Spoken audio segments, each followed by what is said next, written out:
Your Bradyprinter S3100 is ready to go out of the box. But if you want to make some changes, this video walks you through the simple steps to customize your default settings.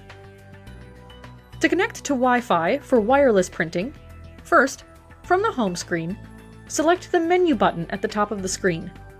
In the new window that opens up under System, tap on Setup. Hit Network to select your internet configuration. Press Wi-Fi to see the list of networks in the range of the printer. Then, choose the network you wish to use, and enter in the username and password for that network if it is needed. The successful network connection will show up on the right side of the screen. Then hit OK to go back to the setup screen. From here, you'll also be able to adjust your language choice, font units, and units of measure. Select Printing to adjust auto-cut settings, and you can tell the printer to cut at the end of an entire label job or after each label. You can also add or remove label boundaries here.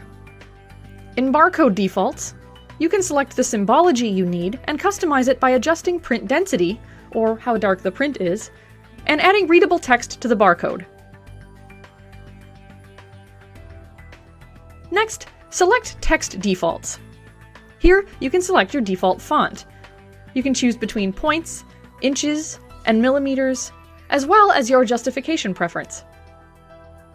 If you select localization, you'll be given the option of changing your default language, and also choose between inches or millimeters. Clock settings allows you to set the date and time on your printer, and to set up sleep mode for when the printer is inactive. To learn more about using your S3100 printer, visit Brady's website.